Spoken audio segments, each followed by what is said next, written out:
Selamat datang dalam pembelajaran daring kelas 5. Assalamualaikum warahmatullahi wabarakatuh. Selamat pagi anak-anakku kelas 5. Tetap semangat untuk belajar ya.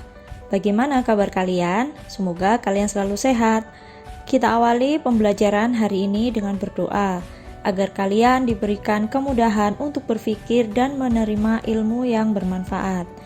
Hari ini kalian akan mempelajari tema 7, subtema 3, peristiwa mengisi kemerdekaan, pembelajaran 1. Nah, coba kalian amati gambar berikut. Gambar apakah ini? Benar, kalian tentu pernah melihat gambar ini. Ini adalah contoh dari undangan. Nah, surat undangan ini kita pelajari lebih jauh lagi yuk. Surat undangan merupakan surat yang berisi pemberitahuan dan permintaan kesediaan seseorang untuk menghadiri suatu acara atau kegiatan. Kalimat yang digunakan dalam undangan haruslah efektif, yaitu singkat, padat, dan jelas. Tujuannya agar orang yang membacanya dapat segera mengerti isinya.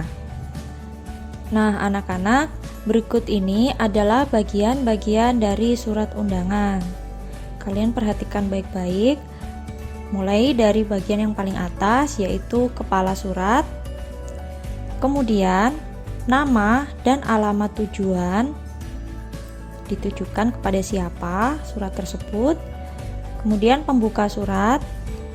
Biasanya kalau surat resmi, kalimat pembukanya adalah dengan hormat atau bisa juga dengan salam.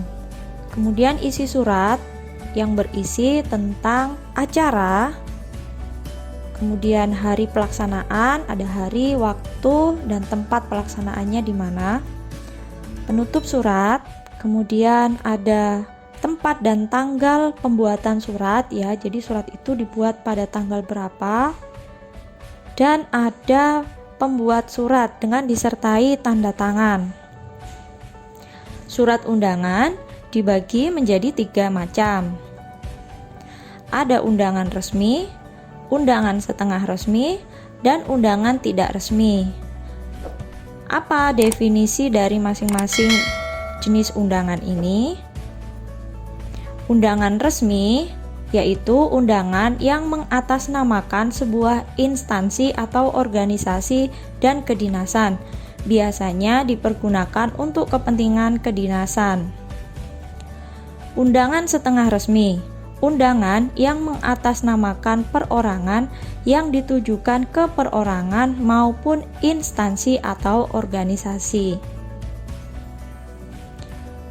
Undangan tidak resmi, undangan yang mengatasnamakan perorangan yang ditujukan kepada perorangan untuk kepentingan perorangan, seperti undangan ulang tahun, undangan perayaan kelahiran, dan sebagainya.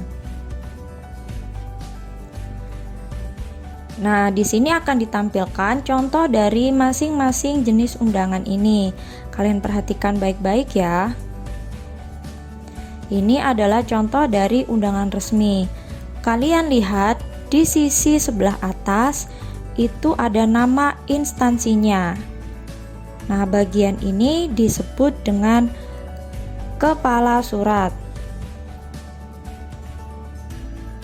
Kemudian ini adalah contoh dari undangan setengah resmi. Tetap untuk kepentingan perorangan atau instansi. Nah, kalian amati dulu bentuknya.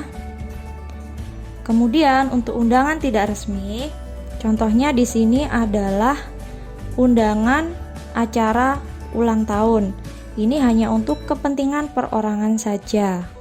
Bagaimana persamaan dan perbedaan undangan resmi, setengah resmi, dan tidak resmi? Secara umum, persamaan dan perbedaannya bisa kalian lihat pada tabel. Persamaan dari ketiga jenis undangan ini merupakan ajakan untuk menghadiri suatu acara. Terdapat alamat, waktu, dan acara yang jelas. Sedangkan perbedaannya, jika undangan resmi mengatasnamakan sebuah instansi atau organisasi dan kedinasan, biasanya dipergunakan untuk kepentingan kedinasan. Undangan setengah resmi mengatasnamakan perorangan yang ditujukan ke perorangan maupun instansi atau organisasi untuk kepentingan setengah resmi. Undangan tidak resmi mengatasnamakan perorangan yang ditujukan kepada perorangan untuk kepentingan perorangan. Maksudnya untuk kepentingan pribadi saja ya, seperti undangan ulang tahun. Undangan banyak yang dibuat dari kertas. Kertas merupakan benda yang mudah terbakar. Tahukah kamu bahwa pada peristiwa pembakaran terjadi perubahan bentuk benda karena kalor, tetapi tidak mengubah wujud benda? Kertas yang merupakan benda padat dibakar dengan api atau panas dan berubah menjadi abu yang juga masih benda padat, hanya berubah bentuknya. Perubahan wujud benda terjadi di sekitar kita. Salah satu perubahan wujud yang mungkin tidak kamu sadari adalah penyubliman. Pernahkah kamu mengamati kapur barus yang diletakkan ibu di dalam lemari untuk melindungi pakaian dari ngengat? Kapur barus di lemari pakaianmu dalam beberapa hari akan mengecil dan menghilang di lemari pakaianmu. Apakah yang sebenarnya terjadi? Mengapa kapur barus itu seperti menghilang dari lemari? Kapur barus merupakan benda padat yang dalam waktu tertentu berubah wujud menjadi gas. Kapur barus mengalami penyubliman. Nah, jadi peristiwa menghilangnya kapur barus ini disebut dengan penyubliman. Menyublim adalah peristiwa berubahnya wujud benda dari padat ke gas. Dapatkah kamu menemukan contoh penyubliman lain di dalam kehidupan sehari-hari?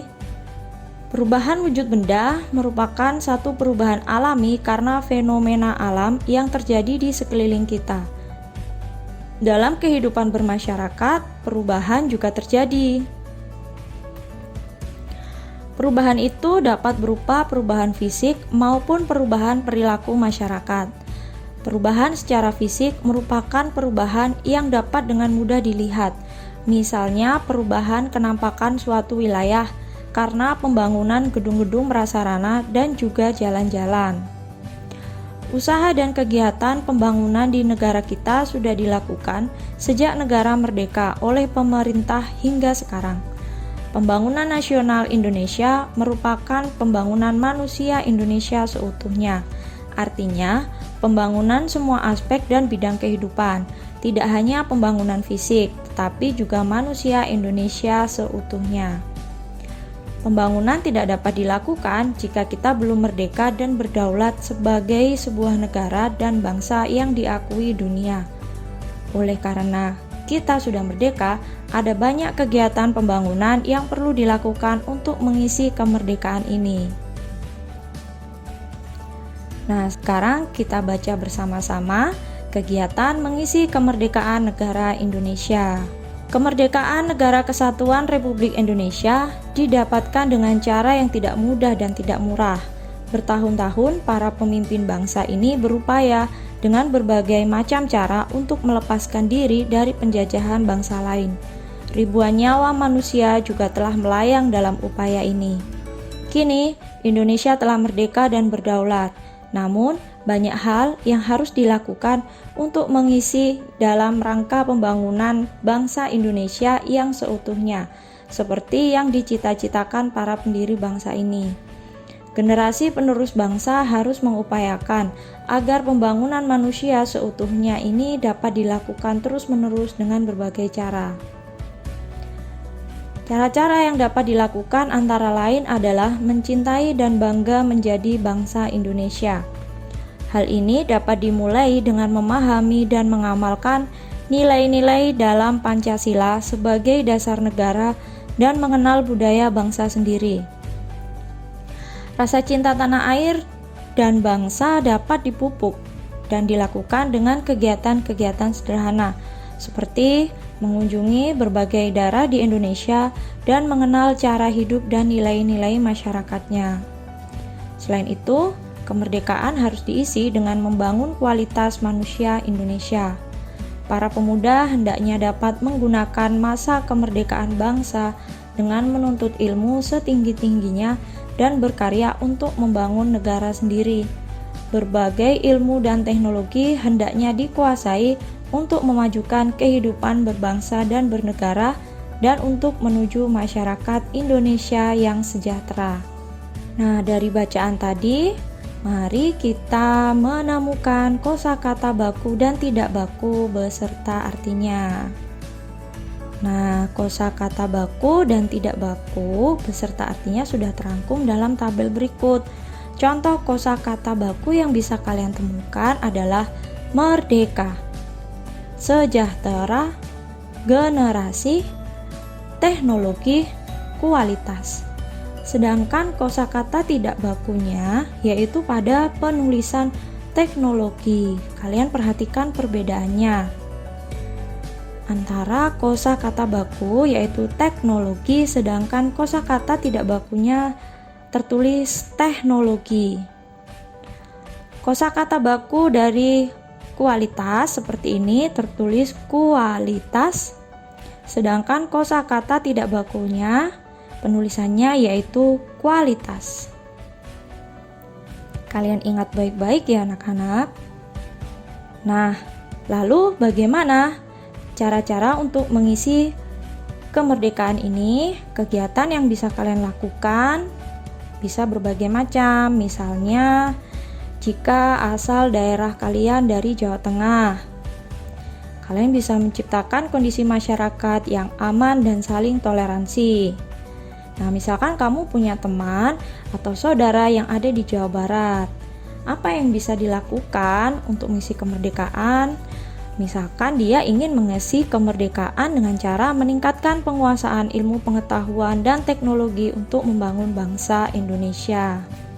Selain itu, sumbangsi atau kegiatan yang dapat dilakukan dalam mengisi kemerdekaan antara lain belajar dengan sungguh-sungguh, berprestasi dalam bidang-bidang positif, mengembangkan potensi diri, terlibat aktif dalam kegiatan sosial atau kemasyarakatan, mengamalkan nilai-nilai dalam Pancasila, mencintai dan bangga menjadi bangsa Indonesia, menjaga atau memelihara fasilitas umum, menjaga dan melestarikan serta mengembangkan budaya-budaya Indonesia, saling menghormati dan menghargai antar sesama. Kalian bisa menerapkan semua kegiatan ini dalam kehidupan kalian sehari-hari. Nah, anak-anak, pernahkah kalian mendengar tentang pembayaran pajak? Pajak yang kita bayarkan salah satunya digunakan untuk pembangunan infrastruktur atau fasilitas umum. Jadi, kalau kalian amati dari gambar ini, misalkan pembangunan jalan raya, pembangunan jalan tol, kemudian pembangunan gedung-gedung pemerintah, itu semuanya menggunakan biaya dari pembayaran pajak. Kalian bisa bertanya kepada orang tua kalian tentang pajak apa saja yang biasanya dibayarkan kepada pemerintah. Pembangunan infrastruktur dan fasilitas umum tadi merupakan salah satu kegiatan pembangunan nasional. Faktor pendukung pembangunan nasional yaitu faktor sumber daya manusia. Penduduk dapat membantu untuk mendorong pembangunan karena perkembangan tersebut memungkinkan untuk pertambahan tenaga kerja dari masa ke masa. Faktor sumber daya alam. Indonesia memiliki sumber daya alam yang besar, termasuk minyak mentah, gas alam, timah, tembaga, dan emas. Bagaimana dengan faktor penghambat pembangunan nasional? Faktor dari sumber daya manusia. Sumber daya manusia atau SDM yang berkualitas rendah, keahlian, dan kewirausahaan yang rendah dapat menghambat pembangunan. Faktor sumber daya modal atau investasi. Investasi di Indonesia masih rendah, padahal modal sangat dibutuhkan untuk mengolah bahan mentah. Faktor teknologi. Penggunaan teknologi yang rendah dan tidak berkualitas dapat menyebabkan ketidakefisien dan produktivitas yang rendah. Faktor perkembangan penduduk. Jumlah penduduk yang besar tetapi tidak berkualitas karena tidak disertai pendidikan dapat menyebabkan sebagian besar masyarakat tidak produktif dan dapat menjadi beban bagi pembangunan. Faktor birokrasi buruk. Indonesia masih menghadapi masalah besar dalam bidang kemiskinan yang sebagian besar disebabkan oleh korupsi yang merajalela dalam pemerintahan. Nah, anak-anak, kalian sebagai siswa, tugas kalian untuk mengisi kemerdekaan adalah belajar dengan rajin. Mengapa? Karena jika kalian belajar dengan rajin dan kalian memiliki ilmu, kalian bisa memberikan sumbangsih kepada negara dan bangsa serta pada masyarakat di sekitar kalian. Sekian pembelajaran hari ini. Terima kasih atas perhatiannya. Sampai jumpa pada pembelajaran berikutnya. Assalamualaikum warahmatullahi wabarakatuh.